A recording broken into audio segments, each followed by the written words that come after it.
2026 మరియు 2027 సంవత్సరంలో UPSC civil services exam రాయాలనుకునే వాళ్ళకి సిఎస్బిఐఎస్ అకాడమీ ఒక ఎర్లీ బ్యాచ్ స్టార్ట్ చేస్తుంది. ఈ ఏప్రిల్ అంటే ఈ నెల 23వ తారీఖు నుంచి ఈ బ్యాచ్ స్టార్ట్ అవుతుంది. ఇది పీసీఎం కోర్స్ అనమాట. అంటే prelims come mains complete course. ఇది దాదాపు 11 నెలలు ఉంటుంది. ఈ కోర్సులో అన్ని సబ్జెక్ట్స్ కవర్ అవుతాయి. ఇది ఆఫ్లైన్లో సిఎస్బిఐఎస్ అకాడమీకి వచ్చి చదువుకోవచ్చు, లేదా ఆన్లైన్లో కూడా ఈ కోర్స్ యాక్సెస్ చేయొచ్చు. దీనికి సంబంధించిన డీటెయిల్స్ ఈ వీడియో పైన డిస్ప్లే అవుతున్న ఫోన్ నెంబర్స్ కాంటాక్ట్ చేసి కనుక్కోవచ్చు.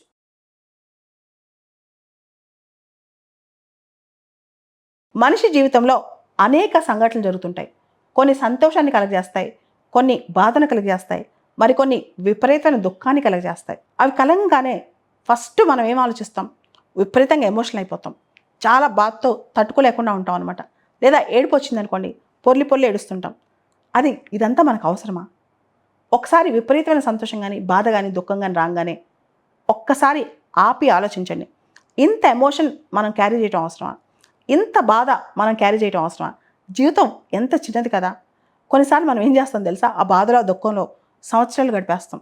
చీకటి రూమ్లో కూర్చుని ఏడుస్తూ ఉంటాం. ఒక రకమైన డిప్రెషన్లోకి వెళ్ళిపోతాం. మానసికంగా వేదనకు గురవుతుంటాం. నేను చెప్తాను ఇక్కడ ఒక ఐడియా. ఒక చిన్న టెక్నిక్ ఫాలో అవ్వండి. బాధ వచ్చినా, విపరీతం దుఃఖం వచ్చినా, ఏది విపరీతంగా వచ్చినా, ఇప్పుడే నాకు ఇది అవసరమా? నేను ఇదే భరిస్తాను ఒక 10 రోజుల తర్వాత, ఒక నెల రోజుల తర్వాత అని చెప్పి మొత్తం ఆ విషయాన్ని పక్కన పెట్టి ఇంకొక అంశం మీద ఫోకస్ చేయండి. కంప్లీట్గా మిమ్మల్ని మీరు మర్చిపోండి, ఇమ్మర్స్ అయిపోండి. పూర్తిగా ఇంకొక విషయంలో మీరు పని మొదలెట్టేసేయండి.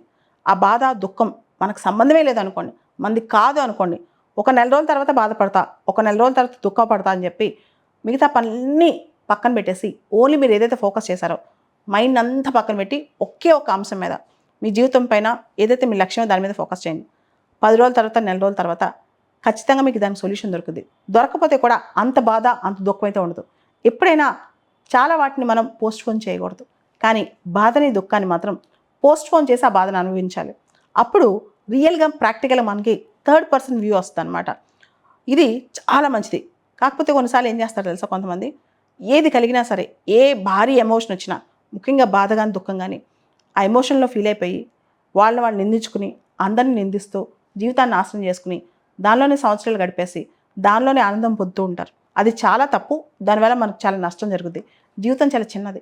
ఎంత చిన్నదంటే మనం కళ్ళు తెరిచి అలా చూసి ఒక బ్లింక్ ఇచ్చేసరికి రెప్పపాటులో జీవితం మొత్తం అయిపోతూ ఉంటుంది అనమాట. ఈ టైంలో జీవితంలో సగభాగం బాధపడుతూ, దుఃఖపడుతూ, ఎవరినో నిందిస్తూ, మనల్ని మనం నిందిస్తూ ఇలా గడపడం ఎందుకు?